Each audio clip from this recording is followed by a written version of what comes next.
What's going on, guys? It's your boy Random Guy Kev, and this is another discussion topic for you guys. And this one is airsoft in the media. Is it a good or bad thing? In some cases, it can be good. Some cases, it can be bad. Just look at the way news articles, news coverage of airsoft replicas have been over the past couple years, and it's something easy to Google, and you can search it yourself. So whatever I'm about to say, please do not attack me just because it's truthful information that you can go out there and Google yourself, where people are using airsoft replicas to shoot bystanders, and it's fun for them. They're just driving by shooting people. That was a big story earlier this week, last week in Detroit. Kids bringing airsoft replicas to school, and police officers not being able to identify it as real firearm because they don't know.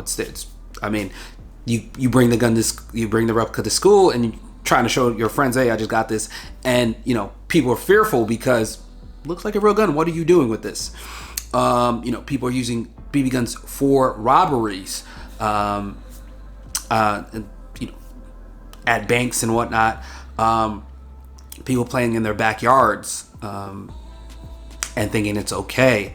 There's cases where people have been shot by the police because they can't identify if this is a real firearm or not, because you're sitting there waving it around and playing with your friends in the backyard. And that's why the emphasis on keeping that orange tip on there, or putting orange tape on it, or playing at a designated airsoft site or facility is always said and put out there. And that's why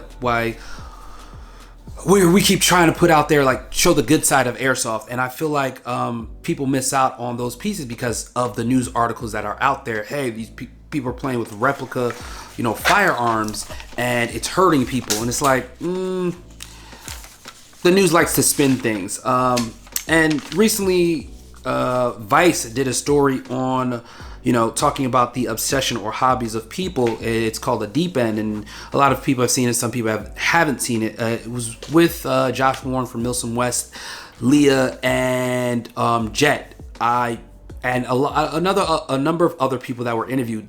I think they did an amazing job showing the good part of airsoft. And I saw teasers for it. Vice, they're a news organization. They make things clickbaity, so people already were talking out their ass like, hey, this is gonna be terrible for airsoft, this is gonna show a terrible light, this is gonna be that. But if you know any type of creative organization, that's how they drew you into it. They were like, damn, I need to watch it just to make sure they're not talking.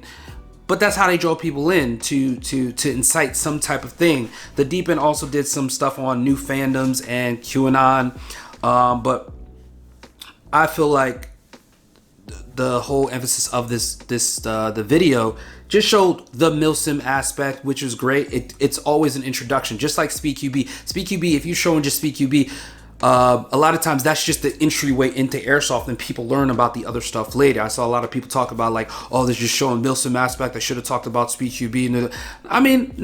No, they gave people an entry into one side of airsoft, and if those people want to take the leap into something else, they'll do their research on it and be like, okay, now that I can't do this 48-hour event, what else is there? And boom, that just opens a million other doors for them. I feel like watching that the Vice reporter, she enjoyed shooting that Glock 18C.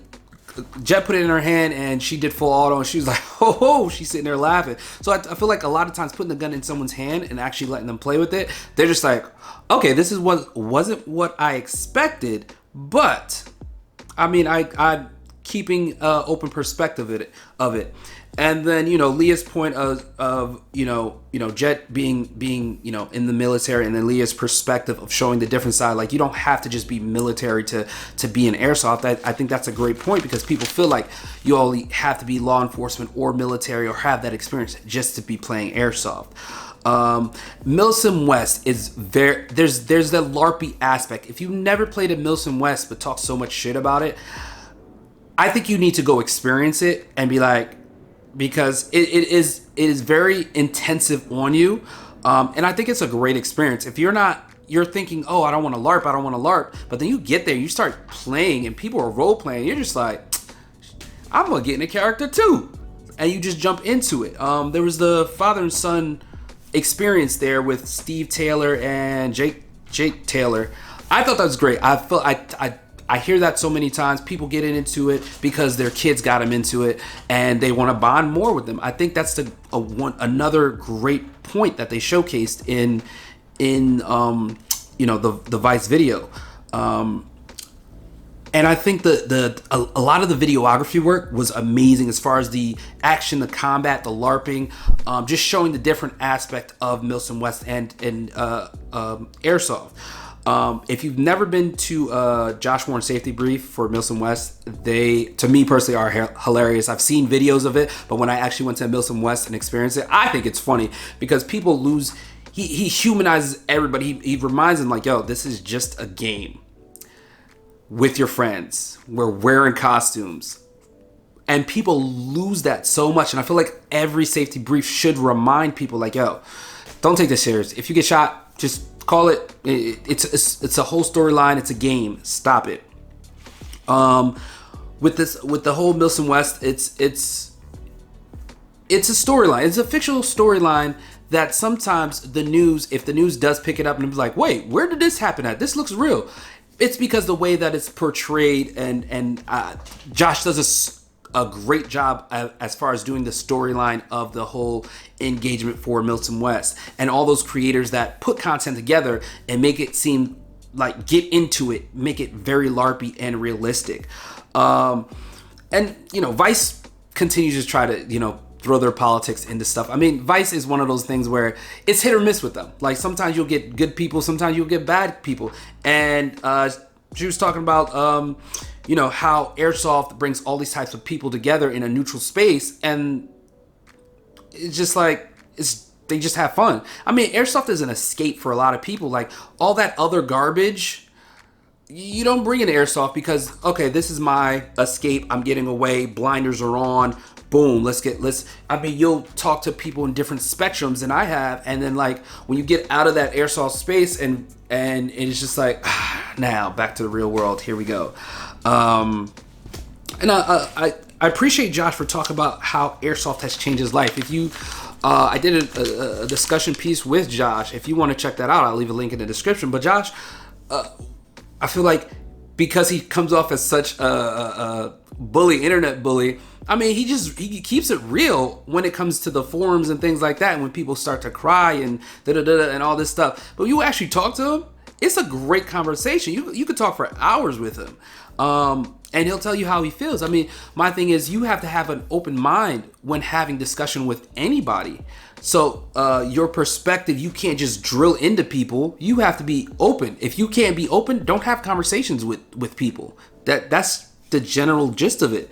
Vice tried to throw their political implications of Milsim and training and blah, blah, blah, blah, blah. I mean, but it quickly changed with, Lee and Jet talking about other aspects of Airsoft and just, the escape, having fun, and showing their perspective of what it is Milsim is. And I appreciate it. I think, and also the people that were interviewed, they did a great job as far as showing, like, the great side of Airsoft. And that people just want to get away. I feel like the right Milsim experience will change your perspective on Airsoft and Milsim as a whole. So you won't just sit there and judge it based off they're shooting in the face. Oh, they're doing this, they're doing that, they're doing this. They're training for the Milsim. No, like you get into it, you get into a firefight, you completely forget like, oh, I have work on Monday, and you're sitting there hauling ass across the field trying to get to an objective. It's an experience. And you having the right Milsim experience can change your whole life. Not everything, to me personally, everything is not a Milsim. And you can be the judge of what you consider a Milsim, but everything to me is not a Milsim. And your experience, if you have experienced Milsim West, you know that it's a lot of factors that go into play. Sometimes you don't even sleep because you're constantly being attacked, or you're LARPing to extreme a point that you're just like, oh crap, it's Sunday already, it's time to go. I hate it. I want to stay here a little bit longer. But I think this piece, the Vice piece that Josh did with Milsim Wet, I think it was great, honestly, in my opinion.